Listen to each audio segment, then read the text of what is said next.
Bismillahirrohmanirrohim. Assalamualaikum warahmatullahi wabarakatuh. Semoga anak-anakku sekalian saat ini dalam keadaan sehat walafiat dan selalu tetap semangat dalam mengikuti pembahasan soal tryout kimia yang kelima ini. Baik, kita lanjutkan. Nomor 1. Pada suhu tetap, reaksi SO3 gas menjadi SO2 gas ditambah setengah O2 gas bersifat endotermik. Kesetimbangan bergeser ke arah reaktan jika untuk menjawab soal seperti ini, pertama, lihat persamaan reaksinya, kita setarakan dulu. Sini 2SO3 menjadi 2SO2 ditambah 1O2. Di sini bersifat endotermik, artinya ke arah produk, sebelah kanan endoterm, ke sebelah kiri reaktan bersifat eksoterm. Kemudian koefisien sebelah kiri atau jumlah molekul sebelah kiri ada 2, sebelah kanan ada 3. Pertama, 1. Gas O2 ditambahkan dalam sistem setimbang. Nomor 1 ini penambahan gas O2 ya di arah produk akan menggeser kesetimbangan ke arah reaktan ke kiri ya.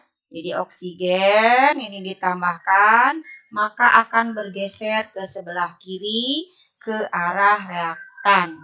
Benar.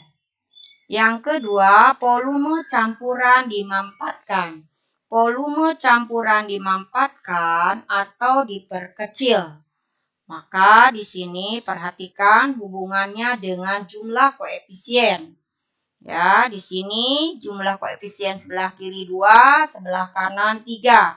Sebelah kiri lebih kecil, sebelah kanan lebih besar. Apabila volumenya diperkecil, maka reaksi akan bergeser ke arah yang jumlah molnya kecil. Berarti ke arah kiri kalau di sini. Nah, di sini jumlah koefisien kiri lebih kecil dari jumlah koefisien kanan. Jadi di sini reaksi akan bergeser ke arah reaktan, ke arah kiri. Jadi nomor 2 benar. Nomor 3, campuran pada kesetimbangan didinginkan. Artinya didinginkan suhunya diturunkan atau diperkecil. Nah, di sini reaksi ke arah produk itu bersifat endoterm. Nah, jika suhu diturunkan, maka reaksi akan bergeser ke arah eksoterm. Jadi bergeser ke arah kiri, yaitu ke arah reaktan. Maka nomor 3 itu benar. Yang keempat, gas iner ditambahkan ke dalam campuran kesetimbangan pada volume tetap. Nah, di sini penambahan gas iner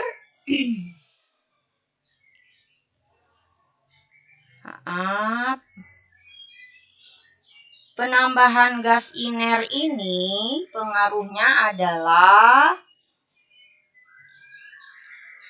akan menambah tekanan gas sehingga kesetimbangan bergeser ke arah kiri. Jadi kalau tekanannya ditambah maka diperbesar, maka akan bergeser ke arah yang jumlah molekulnya kecil. Jadi ke arah kiri, maka pernyataan nomor 4 benar. Jadi jawabannya adalah 1, 2, 3, 4 yaitu E. Nomor 2. Dalam larutan NH4NO3, spesies NH4+ bertindak sebagai asam. Sebab ion NH4+ dapat diperoleh dari reaksi NH3 dan air. Pernyataan pertama, dalam larutan NH4NO3, ini NH4NO3 adalah garam yang berasal dari basa lemah NH4OH dan asam kuat HNO3. Nah, jadi ini adalah garam yang bersifat asam. Nah, jadi di sini dalam larutan garam NH4NO3, jadi spesi NH4+ bertindak sebagai asam. Jadi bukan spesi yang bersifat asam, tapi adalah garam NH4NO3. Ya, maka di sini pernyataannya adalah salah. Alasannya, ion NH4+ dapat diperoleh dari reaksi NH3 dan air. Nah, perhatikan, NH3 ditambah air H2O, maka hasilnya adalah NH4+ plus OH-. Nah, ini sesuai dengan teori asam basa bronsit Lowry. Jadi, pernyataannya benar, maka jawabannya adalah D. Jadi, alasannya benar, pernyataannya salah, maka jawabannya adalah D. Selanjutnya, nomor 3. Asam lemah Ha 0,1 molar terurai dalam air sebanyak 2%. Tetapan ionisasi asam lemah tersebut adalah, diketahui konsentrasi asam Ha sama dengan 0,1 molar, alfa sama dengan 2%, sama dengan 0,02. Rumusnya Ka sama dengan konsentrasi asam lemah kali alfa kuadrat. Ya, sama dengan 0,1 kali 0,02 kuadrat. Maka Ka sama dengan 4 kali 10⁻⁵. Jadi jawabannya adalah E. Nomor 4. Tetapan hidrolisis suatu garam yang diperoleh dari asam lemah dan basa kuat adalah 1 kali 10⁻⁻. Nilai pH larutan 0,01 molar garam tersebut adalah, di sini garamnya itu terbentuk dari asam lemah dan basa kuat. Maka garam tersebut bersifat basa. Nah, jika garam tersebut bersifat basa, maka kita cari konsentrasi OH-nya. Nah, di sini konsentrasi OH- sama dengan akar KH kali konsentrasi garam. Sama dengan akar kali 10⁻10 kali 10⁻². Sama dengan 10⁻⁶. pOH sama dengan 6, maka pH sama dengan 8. Jadi jawabannya adalah B. Lanjut, nomor 5. Sebanyak 25 ml larutan asam format HCOOH 0,020 molar, Ka sama dengan 2 kali 10⁻⁴. Dititrasi dengan larutan basa kuat KOH 0,01 molar. Nilai pH larutan asam format sebelum dititrasi adalah, perhatikan di sini asam format itu adalah asam lemah. Asam format atau asam metanoat atau asam semut. Merupakan asam lemah yang mempunyai Ka-nya 2 kali 10⁻⁴. Karena asam lemah ini di sini kan dititrasi dengan KOH, tapi pertanyaannya pH larutan asam format sebelum dititrasi. Artinya asam format itu sebelum dicampurkan dengan KOH. Ya, jadi kalau sebelum dicampurkan maka kita cari ya konsentrasi H+ asam lemah tersebut. Konsentrasi asam lemah H+ sama dengan akar Ka kali Ma. Sama dengan 2 kali 10 min 4 kali 2 kali 10 min 2. Sama dengan 2 kali 10 min 3. Jadi pH-nya sama dengan 3 min Lo 2. Maka jawabannya adalah D. Nomor 6. Sol belerang dapat dibuat menurut metode kondensasi dengan cara 1. Mengalirkan udara ke dalam larutan H2S. 2. Menggiling serbuk belerang dan hasilnya dicampurkan dengan air. 3. Menambahkan asam klorida pada larutan natrium tiosulfat. 4. Mereaksikan tembaga sulfat dan natrium sulfida dalam air. Nah, pada pembuatan koloid ya dibagi menjadi 2 cara, yaitu cara kondensasi dan cara dispersi. Cara kondensasi adalah partikel-partikel kecil dirubah menjadi partikel koloid. Sedangkan dispersi adalah partikel-partikel besar dirubah menjadi partikel koloid. Nomor 1. Mengalirkan udara ke dalam larutan H2S. Nah, ini termasuk kondensasi. Perhatikan reaksinya. Ya, SO2 gas ya ditambah 2H2S menghasilkan H2O ya plus 3S. Nah, ini belerangnya yang diperoleh. Ya, nomor 1 benar. Nomor 2, menggiling serbuk belerang dan hasilnya dicampurkan dengan air. Nah, kalau menggiling berarti ini adalah cara dispersi. Jadi yang kedua salah.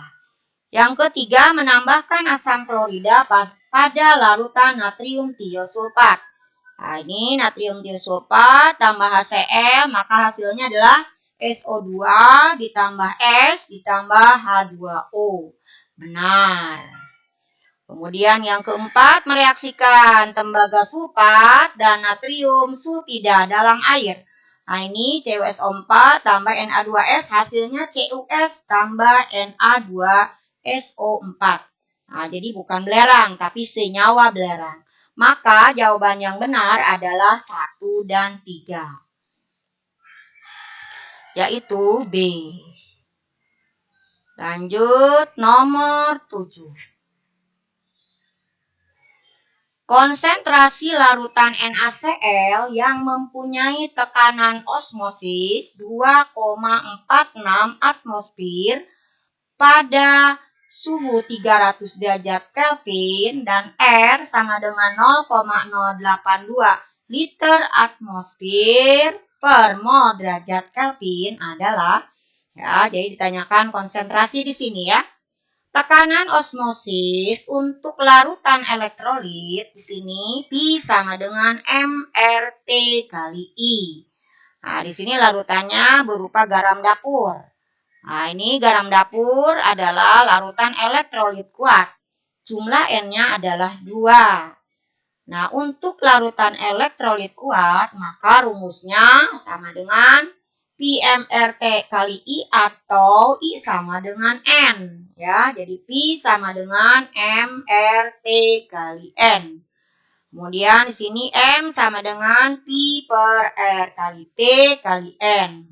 Sama dengan 2,46 dibagi 0,082 kali 300 kali 2 sama dengan 0,05 molar. Jadi jawabannya adalah C. Lanjut nomor 8. Jika 1 mol logam selenium Fe tepat habis bereaksi dengan 2 mol Br2 menghasilkan ion Br-. Perhatikan. Nah, di sini Fe ya, teroksidasi menjadi HAN+, ya, tambah 4 elektron. Nah, ini pertama dari mana ini? Nah, pertama kita menuliskan Br2 dulu di sini. Br2 menghasilkan Br-. Jadi ini Br2 menghasilkan Br-. Nah, karena di sini Br2-nya 2 mol, jadi 2 Br2 menghasilkan 4 Br-. Berarti di sini jumlah ionnya -4, maka di kiri harus ditambah elektron sebanyak 4. Maka di sini Se akan melepaskan elektron sebanyak, nah, sama dengan jumlah elektron yang diterima oleh Br2. Maka di sini 4 elektron. Jadi N-nya adalah 4. Maka jawabannya adalah D. Ya. Lanjut nomor 9. Diketahui NOCr3+ menjadi Cr sama dengan min 0,74 volt. NOZN2+ menjadi Zn sama dengan min 0,76 volt. Pada keadaan standar, pernyataan yang benar untuk reaksi, ya, 3Zn ditambah 2Cr3+, menghasilkan 3Zn2+ tambah 2Cr. Nah, perhatikan pertama kita lihat dulu persamaan reaksinya di sini sudah benar atau belum. Nah, di sini sudah setara atau belum. Nah, ini sudah setara ya. Kemudian tentukan, ya, perubahan biloknya di sini Zn, ya, menjadi Zn2+. 0 menjadi 2 berarti naik ya. Maka reaksinya oksidasi. Kalau reaksinya oksidasi berarti Zn adalah, ya, reduktor. Kemudian Cr3+ berubah menjadi Cr. Ya, berarti di sini 3 menjadi 0 turun ya, reaksinya reduksi.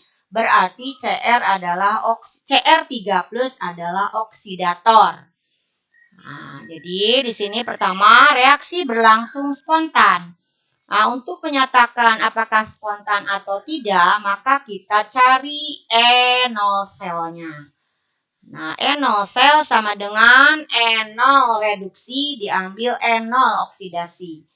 Atau, ya, E0 katoda diambil E0 anoda. Atau E0-nya yang besar diambil dengan E0 yang kecil. Nah, di sini kebetulan yang besar adalah Cr, sini ya. Kemudian yang kecilnya adalah Zn. Nih, maka di sini minus 0,74 diambil minus 0,76 volt. Jadi 0,02 volt. Hasilnya adalah positif. Jadi kalau NO-nya positif, maka reaksi spontan. Nah, jadi nomor 1 dan 2 benar. Nomor 3, Zn merupakan reduktor. Benar tadi karena dia mengalami oksidasi. Kemudian di sini yang keempat, Cr merupakan oksidator. Nah, di sini yang merupakan oksidator pada reaksi ini adalah Cr3+. Jadi jawabannya adalah 1, 2, dan 3 yang benar. Jadi A jawabannya. Lanjut nomor 10. Senyawa yang termasuk alkohol tersier adalah A. 2-metil-1-propanol, B. 2-metil-2-propanol, C. Isobutil alkohol, D.